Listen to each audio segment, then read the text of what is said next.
बुराड़ी की वो कौन सी समस्या है जो कि सबसे बड़ी आम जन समस्या है? आयुष्मान भारत योजना भारत सरकार द्वारा लाई गई, दिल्ली में लागू नहीं किया है। यहाँ पर धूल सबसे ज्यादा देखने को मिलती है, ट्रैफिक की समस्या बहुत ज्यादा है। आज के विधायक और आज की सरकार क्या कर रही है? प्लान उनके पास कोई है नहीं, मानसिक प्लान नहीं है, ड्राइंग प्लान नहीं, बस क्या ठेकेदार प्लान चल रहा है और पैसा प्लान चल रहा है और जेल प्लान चल रहा है। अवध ओझा को टिकट दिया है। अब मैं पूछूं, अवध ओझा जी पटपड़गंज से कितने दिन से वहाँ सेवा की है, किस जनता के बीच गए हैं? चाहे सीट बदल दीजिए, चाहे क्षेत्र बदल दीजिए, सब जनता को मालूम है दिल्ली पढ़े लिखे लोग हैं। यहाँ पर एक शर्ट अंदर दबाते, एक शर्ट बाहर और चप्पल पहन के तिरंगा झंडा फहराते हैं। इनको शर्म नहीं आती है? नमस्कार, बहुत बहुत स्वागत है आप सभी का हमारे चैनल पॉलिटिकल अड्डा में और मैं हूं आपके साथ शिवानी मांगवानी। तो इस वक्त मैं मौजूद हूं दिल्ली की बुराड़ी विधानसभा सीट पर। जैसे कि आप जानते हैं, हम लगातार विधानसभा इलेक्शन को कवर कर रहे हैं और जनता के बीच जा रहे हैं, जानने की कोशिश कर रहे हैं कि आखिर दिल्ली की समस्याएं क्या है, आम समस्याएं क्या है। तो आज हम बुराड़ी में आए हैं जहाँ यहाँ की आम समस्या को जानेंगे। तो इस पर चर्चा करने के लिए हमारे साथ हैं यहाँ के निगम पार्षद गुलाब सिंह राठौर जी, जिनके साथ हम चाय पर चर्चा करेंगे और जानेंगे यहाँ के बारे में और आने वाले विधानसभा चुनाव को लेकर भी। तो सर, सबसे पहले आपका बहुत बहुत स्वागत है। धन्यवाद। आपका नाम शायद शिवानी जी है। आपका बहुत बहुत स्वागत, अभिनंदन है। मैं तो यहाँ चाय पीने आया था और आपने मुझे चाय पीते हुए देख लिया, आपका थैंक्स है। बुराड़ी विधानसभा एक बहुत ही नेचुरल विधानसभा है और यहाँ पर कहते हैं कि मिनी भारत रहता है और संपूर्ण भारत के लोग यहाँ पर निवास करते हैं। वो बात अलग है कि सर्वाधिक लोग उत्तर प्रदेश चूँकि लगा हुआ है और बहुत बड़ा क्षेत्र है तो वहाँ के लोग निवास करते हैं और फिर यहाँ पूर्वांचल बिहार से भी लोग हैं, यहाँ उत्तराखंड के लोग हैं, राजस्थान, मध्य प्रदेश, हर जगह के लोग यहाँ पर रहते हैं। लेकिन अनुपातन वो चीज़ें सो ये बहुत सुंदर जगह है। और मैं जहाँ पर खड़ा हूँ मुकंदपुर में, ये मेरी एक तरह से कर्म भूमि है। सो मैं यहाँ पर अगर किसी दुकान में खड़े होकर चाय ना पीऊँ या किसी भाई बहन के साथ बैठ के गप ना करूं दिन भर तो मेरा खाना हजम नहीं होता। यानी कि कम शब्दों में कहें तो ज़मीनी स्तर पर आप काम करें, इसे माना जा सकता है। क्योंकि मेरा मानना है कि जब आप प्रतिनिधि होते हैं तो जनता जनार्दन ही भगवान का रूप होते हैं और उनके बीच में रहना, उनके बीच में बराबर करना, तो आपको चुनाव में वोट मांगने की ज़रूरत नहीं पड़ती। लोग खुद ही चिल्लाना शुरू करते हैं, अरे नहीं भैया आ गए अब तो उनको जिताना। तो ये एक पॉलिटिकल लोगों के लिए बहुत महत्वपूर्ण विषय रहता है और रहना चाहिए। क्योंकि आज के टाइम पढ़ा लिखा वोटर है, पहले जैसा नहीं है कि हम नई दिल्ली में पड़े रहें और हमेशा बाहर बने रहें और चुनाव आए तो चुनाव लड़ने आ जाए, तो फिर उसका और एक ग्राउंड पे रहने का उसका एक अलग प्रभाव होता है। और मेरा जीवन सदैव स्वाभाविक रहा है कि मैं लोगों के बीच में रहना ज़्यादा पसंद करता हूँ। और चूँकि मैं भारतीय जनता पार्टी से 2 बार से जिला का महामंत्री हूँ, इसलिए संगठन के भी काम होते हैं तो वो भी नेचुरल रूप से बड़ा आसानी ईजी हम सब कर लेते हैं और जनसेवा भी कर लेते हैं। चलिए सर, बहुत अच्छा लगा आपके बारे में जानकर। ये तो आपका परिचय हो गया, लेकिन बात करें बुराड़ी विधानसभा क्षेत्र की तो सबसे पहले पहला ही सवाल मैं इसी से शुरू करूंगी कि आखिर बुराड़ी की वो कौन सी समस्या है जो कि सबसे बड़ी आम जन समस्या है? वर्तमान समय में अगर देखें तो बुराड़ी में समस्याओं का अंबार है और ये जो समस्याएं हैं वो वास्तविक रूप से दिल्ली सरकार के अंतर्गत जो व्यवस्थाएं हैं उनमें बहुत सारी कुरीतियाँ हैं, बहुत सारी कमियां हैं। जिनके जैसे कि एक मनुष्य शरीर है और शरीर के अंदर का अगर लीवर ख़राब हो जाए तो चाहे कितना सुंदर भोजन वो करें, चाहे कितना बाकी व्यवस्था उसकी ठीक रहे, लेकिन वो डाइजेस्ट नहीं होगा, यानी अच्छी स्थिति शरीर की नहीं रह सकती। ऐसी विधानसभा जो होता है, केंद्र से संसाधन आने वाले दिल्ली विधानसभा की तरफ से चलते हैं और विधानसभा से निगम में जाते हैं। तो जब निगम भी ठीक हो जाए, लोकसभा ठीक हो जाए, अगर विधानसभा ठीक नहीं है यानी पेट ठीक नहीं है तो स्थिति अच्छी नहीं होगी। तो पिछले लंबे समय से पहले कांग्रेस ने भी यहाँ शासन किया 15 साल तक, वर्तमान में अभी लगभग 11-12 साल से आम आदमी पार्टी जो इस देश में यहाँ का बड़ा सुंदर दिल्ली बनाने आए थे। लेकिन हालात ये हो गई है कि जैसे सीवर की लाइन यहाँ पर पड़ रही, अभी सड़क बनी फिर सीवर की खुदाई हो गई, अधूरा काम छोड़कर चले गए, सीवर कहीं कनेक्ट नहीं है, कोई आपस में मुलाकात उसकी वो नहीं है, कहीं सीवर निकासी का प्लान नहीं है, बस केवल पैसे की बर्बादी की गई है। ये बड़े लेवल पर अगर देखें, आज पूरे एरिया में कोई घर ऐसा नहीं है कि जहाँ पर लोग खरीद के गैलन का पानी ना पीते हों। जब 25 रुपये 20 रुपये के एक गैलन खरीदते हैं लोग तो उसका आर्थिक बजट कितना लॉस करता है गरीब आदमी जिसके पास 10,000 12,000 8,000 तनख्वाह मिलती है और एक दिन में अगर 2 गैलन 3 गैलन खरीदना पड़ता है, 1 गैलन खरीदना पड़ता है तो 30 से 40 रुपये उसका खर्च होता है, यानी 1200 रुपये महीना चला जाता है। तो ये बहुत आर्थिक लॉस गरीबों के साथ हो रहा है जो दिल्ली सरकार इसको पूरा नहीं कर पाई। आगे बढ़ें तो यहाँ पर पिछले 2015 से किसी भी गरीब आदमी का नया राशन कार्ड नहीं बनाया गया। राशन कार्ड की बात चर्चा इसलिए करना बनता है कि ये गरीबों से संबंधित विषय है। आज केंद्र सरकार राशन दे रहा है, लेकिन इसके बाद भी दिल्ली सरकार उसमें राशन नहीं दे रहा है गरीब लोगों के, क्योंकि उनका राशन कार्ड बनाया ही नहीं गया।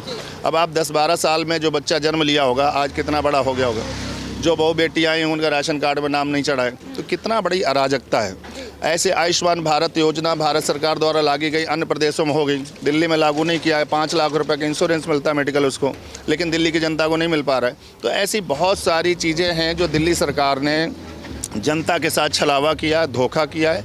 और अब ये माहौल बिल्कुल धीरे धीरे बदल चुका, क्योंकि लोग इसको जान गए कि जानबूझकर इमोशनल ब्लैकमेल करने वाले दिल्ली के पूर्व मुख्यमंत्री केजरीवाल हैं, और उनसे अब जनता बिल्कुल मोह भंग हो चुका है और परिवर्तन होने वाला है और भाजपा की सरकार बनने की पूरी संभावना बन रही है। चलिए ठीक है सर, अगला सवाल मेरा आपसे ये रहेगा, जैसे आपने कहा कि आप निगम पार्षद है, मौजूदा निगम पार्षद है, वर्तमान निगम पार्षद है, पहले से भी 2-3 बार आप बन चुके हैं, तो इसी के साथ मेरा सवाल ये रहेगा कि आपने किस तरीके से अपनी भूमिका यहाँ पर अदा की है, क्या क्या काम आपने यहाँ पर जनता के लिए एक निगम पार्षद के तौर पर किए हैं, साथ ही अगर आप यहाँ के विधायक भी चुने जाते हैं तो आप जनता के लिए क्या कुछ करेंगे? देखिए, सबसे पहला है कि जो दिल्ली नगर निगम द्वारा किए जाने वाले कार्य हैं, हम लोगों ने उससे हट के भी काम किया है, क्योंकि हम जनप्रतिनिधि हैं तो ज़रूरी नहीं कि निगम से जो फंड आएगा उसी से काम करेंगे।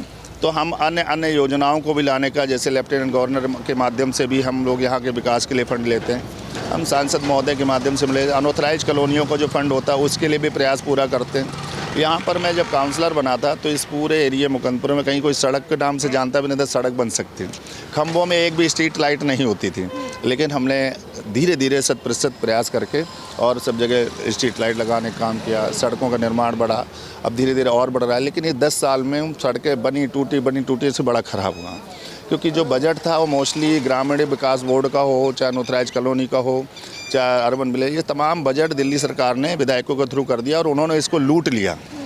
उनका कमांड किसी ठेकेदार पर नहीं है। जैसे कि यहाँ की तमाम ग्राम सभा ज़मीनें थी, सरकारी ज़मीनें थी, लैंड थी, जो कि उनमें बारातघर, स्कूल, तमाम चीज़ें, पार्क आदि बनाए जाने चाहिए थे, वो सारे यहाँ के क्षेत्रीय विधायक ने मिल करके तमाम भूमाफियों के माध्यम से उन सबको बिचवा डाला। तो मेरा मानना है कि मैं बनूं या मेरी पार्टी बनेगा, विधायक बने, तो हम लोग कोशिश करेंगे कि ऐसी ज़मीनों को खाली कराना, उनमें जन सुविधाओं को लाना और उन जन सुविधाओं के माध्यम से जनता को लाभ दिलाना, क्योंकि जो उनका हक है उनको मिलना चाहिए। जी सर, देखिए अभी आपने काफ़ी कुछ समस्याएं हमें बताई हैं बुराड़ी की, और उनको निजात आपने कैसे पाया वो भी बताया, लेकिन एक जो सबसे बड़ी समस्या यहाँ की चर्चाओं में रहती है हमेशा, वो है यहाँ का धूमिल इलाका। यहाँ पर धूल सबसे ज़्यादा देखने को मिलती है, ट्रैफिक की समस्या बहुत ज़्यादा है, साफ़ सफाई को लेकर कहा जाता है, कूड़े करकट को लेकर एरिया बहुत चर्चाओं में रहता है, तो आप कैसे इस पर निजात पाएंगे? देखिए, इसका एक प्लान होता है हर चीज़ का। आप कोई भी काम करने जा रहे हैं तो उसके पहले आप एक डिज़ाइन करते हैं, पहले मानसिक डिज़ाइन होता है, इसके बाद पेपर डिज़ाइन करते हैं। पेपर डिज़ाइन करने के बाद आपको तय करना होता है कि हम किस किस एरिया को अपने प्लान में लेंगे पहले। तो एग्जाम्पलिक एक प्लान बनाना चाहिए कि हम इस वाले एरिया में पहले हम ये सुविधाएं होनी चाहिए, उसके एक कॉमन मिनिमम प्लान बना करके उसको डेवलपमेंट पे लाएँ और फिर उसकी सुंदरता को देखें कि कैसा लग रहा है। तो अगर वो अच्छा लगता है तो उस प्लान को हमें आगे डेवलप करना चाहिए। जबकि आज के विधायक और आज की सरकार क्या कर रही है, प्लान उनके पास कोई है नहीं, मानसिक प्लान नहीं है, ड्राइंग प्लान नहीं, बस क्या ठेकेदार प्लान चल रहा है और पैसा प्लान चल रहा है और जेल प्लान चल रहा है। तो इनका काम है कौन सा प्लान लाया जिसके माध्यम से अधिक पैसा कमाया जा सकता है और नंबर बाई नंबर जेल जाया जा सकता है और धीरे धीरे निकल के खुशी मनाई जा सकती है। पहली बार देख रहा हूँ कि नेता जेल जाते थे और बेल पे भी आते थे तो वहाँ जनता को से सामने मुंह काला हो जाता था उनका, उनके सामने मुंह नहीं मिला पाते थे। आज के देखिए मुख्यमंत्री रहते हुए जो लोग जेल गए हों, शिक्षा मंत्री जेल गए हों, स्वास्थ्य मंत्री जेल गए हों और इसके बाद आकर उनका जुलूस निकाला जाता है, अजीब सी कहानी है। ऐसा लग रहा ना जाने कौन से काल में चले गए। ऐसे लोगों को तो क्षेत्र में घुसने देना भी नहीं चाहिए। सो हम लोग डेवलपमेंट प्लान बहुत, और ये जो बुराड़ी विधानसभा है बहुत अच्छी विधानसभा है, ये बिल्कुल हाईवे GT रोड से लगता हुआ है। यहाँ पर हर तरह का, आप यहाँ से 10 किलोमीटर बस अड्डे चले जाइए, यहाँ से 10 किलोमीटर रेलवे स्टेशन मिलेगा, यहाँ से 22 किलोमीटर एयरपोर्ट मिलेगा, यहाँ से चारों तरफ की कनेक्टिविटी है। तो इतना सुंदर जगह है, तो क्यों ना इसको और बेहतर बनाना चाहिए। और जो इस तरह से पॉल्यूशन का देखा होगा आपने एक तरह से ड्रामे के अलावा कुछ नहीं होता। अब तो पीछे होता था जी हरियाणा और पंजाब से पोल्यूशन आ रहा है, अब तो पंजाब में भी उन्हीं की सरकार है।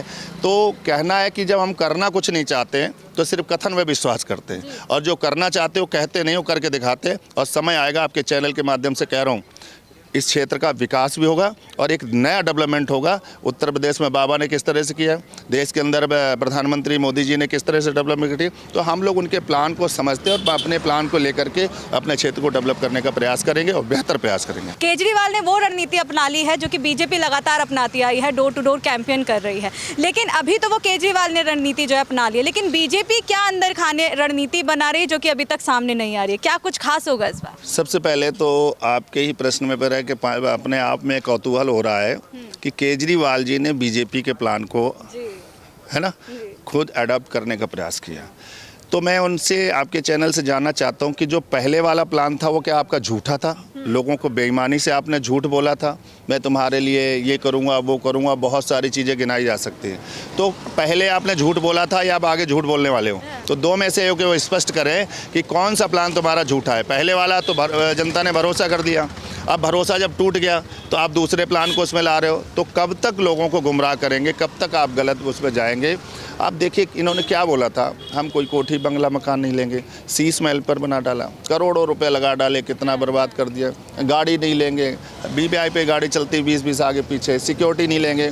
मार्शल्स को लेकर के देखिए बेचारे दर दर की ठोकरें खा रहे हैं। जिन्होंने 10 साल मार्शल रहते अपनी भरी जवानी को लगा दिया यहाँ सेवा में, आज उनको तुमने निकाल के बाहर कर दिया, उन्हें और कोई नौकरी मिल नहीं सकती और यहाँ से आपने वंचित कर दिया। उनके परिवारों का क्या हाल होगा? तो ये तमाम ऐसी व्यवस्थाएं हैं जिन्होंने वो जनता के साथ बहुत बुरी तरह से धोखा दिया। कहा क्या कि पूरे एरिया को शराब का अड्डा बनाने जा रहे थे।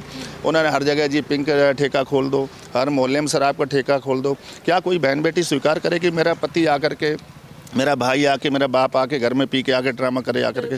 मुझे नहीं लग रहा कोई स्वीकार करेगा। तो ऐसा प्लान लाने की आवश्यकता ही क्या थी? तो उनकी कथनी करने में फ़र्क है। हम नरेंद्र मोदी जी और योगी जी के युग के हैं। भारतीय जनता पार्टी पंडित दीनदयाल उपाध्याय जी की विचारधारा अंत्योदय को ध्यान में रखते हैं। डॉक्टर श्यामा प्रसाद मुखर्जी की विचारधारा की संपूर्ण भारत एक है, कश्मीर से कन्याकुमारी तक। इन तमाम विचारधाराओं को जाति रहित, क्षेत्र रहित भारतवर्ष की तरक्की के लिए काम करने की योजना रखते हैं और उसको लेकर आगे बढ़ेंगे। सर, सवाल ये है कि पटपड़गंज से आम आदमी पार्टी ने मनोज सिसोदिया की जगह अवध ओझा को टिकट दिया है, यानी कि उनको खुद के जो मतलब एक योद्धा के तौर पर देखें, या शिक्षा मंत्री रहे हैं मनीष सिसोदिया जी, तो जेल जाने के बाद क्या इनका खुद का भरोसा उन पे से उठ गया? भरोसा तो पिछली बार ही उठ गया था। लोगों ने, एक अदना से लड़के ने, रवि नेगी ने खींच लिया था और 2-2.5 हज़ार वोट से मुश्किल से जीत पाए थे। तो इस बार उनको मालूम है और अब तो उनका करप्शन सर पर बोला है। तो करप्शन के कारण ही वहाँ पर उन्होंने एक अपना लाइन ऐसा छेड़ा है। अब मैं पूछूं, अवध ओझा जी पटपड़गंज से कितने दिन से वहाँ सेवा की है, किस जनता के बीच गए हैं, कहाँ पर उनका अपना काम है? तो पता करोगे तो देखने को मिलेगा मुखर्जी नगर में यहाँ पर उनका इंस्टीट्यूट है और यहाँ इंस्टीट्यूट है और यहाँ से पटपड़गंज कहाँ पर है? तो आपने उनको वहाँ पर टिकट दिया जिसका जनता के बीच में कोई सरोकार ही नहीं है। तो जब अगर वो विधायक बन भी जाता है तो जनता से उसका क्या लेने देना होगा? केवल नेताओं की चमचागिरी के अलावा तो कुछ नहीं कर सकता, लूटने के अलावा कुछ कर नहीं सकता। तो ऐसे व्यक्ति को क्यों वहाँ पर चुनाव जिताया जाएगा, क्यों जनता जिताएगी? रही चीज़ दूसरा कि आपके रोड मॉडल, मैंने पहले ही बोला था, मनीष सिसोदिया जी, इसका एजुकेशन में बड़े लेवल पर चर्चा बता कराई गई थी, अखबारों में पैसा दे के छपवाया गया था। उनको अपना क्षेत्र छोड़ना क्यों पड़ रहा है? उन्हें क्यों जंगपुरा जाना पड़ा? और जंगपुरा में जंग लड़ने गए, वहाँ तो वैसे जंग हार के आएंगे जाकर के, कोई पहले हार मान चुके और वहाँ से तो हार नहीं हार रहे हैं। आम आदमी पार्टी का सफाया है, कांग्रेस का ऑलरेडी हो चुका है। यहाँ से भारतीय जनता पार्टी ही बहुमत पर जीतेगी और 50 से ज़्यादा सीटें यहाँ पर भाजपा जीतेगी। देखिए सर, इस बात से ये अंदाज़ा लगाया जा सकता है कि क्योंकि कुछ लोग ये भी बोल रहे हैं कि पार्टी को ही उन पर यकीन नहीं था कि अगर वो उनको पटपड़गंज से जिताते हैं तो कि वो हारेंगे। ये अनुमान था पार्टी को, इसलिए उन्होंने ये सीट अदला बदली की है। ऐसा है क्या सर? मुझे लग रहा है केजरीवाल, मनीष सिसोदिया, जितेंद्र जी, सत्येंद्र जैन, ऐसे तमाम इनके विधायक करप्ट लोग हैं जिन पर चार्ज हुआ है, जिन पर जेल गए हैं। इन लोगों को तो चुनाव लड़ाना ही नहीं चाहिए। अच्छा। अगर भ्रष्टाचार को दूर करना चाहते हैं तो, और अगर भ्रष्टाचार में लिप्त रहना है और भ्रष्टाचारियों के साथ रहना है और जनता का भ्रष्टाचार से पैसा लूटना है तो चाहे सीट बदल दीजिए, चाहे क्षेत्र बदल दीजिए। सब जनता को मालूम है, दिल्ली पढ़ी लिखी लोग हैं यहाँ पर, यहाँ सोशल मीडिया का ज़माना है, रोज़ लोग देख रहे हैं कि तुम्हारा क्या चेहरा है, क्या तुम बोलते हो, क्या करते हो। जब अंदर उस शीश महल में स्विमिंग पूल में नहाते हैं तो वहाँ पर केजरीवाल साहब का जो ट्रैक सूट है ना और सूट पहनते हैं वो 14,000 से 28,000 का होता है, लेकिन जब बाहर निकलते हैं तो एक शर्ट अंदर दबाते, एक शर्ट बाहर, और चप्पल पहन के तिरंगा झंडा फहराते हैं। इनको शर्म नहीं आती है कि तुम हमारे तिरंगे का अपमान करने के लिए चप्पल पहन के जाते हो, और जब अपनी कोठी के अंदर रहते हो तो वीवीआईपी कल्चर को अपनाते हो और वहाँ पर सुंदर कपड़ों और वस्त्रों को पहन करके शौक मनाते हो। तो पब्लिक को दिखाते कुछ और हो और करते कुछ और हो। पर्दाफाश हो चुका है बेटा, ये तो बिल्कुल इनको हारना है, आम आदमी पार्टी का सफाया होना है। चलिए सर, बहुत बहुत शुक्रिया। तो हमारे साथ थे गुलाब सिंह राठौर जी, जिनसे हमने बात की है, तो लगातार बरसते हुए नजर आए वो आम आदमी पार्टी पर। तो आप उनकी बातों से कितना सहमत है कमेंट बॉक्स में ज़रूर बताइएगा। तो इस वीडियो में बस इतना ही।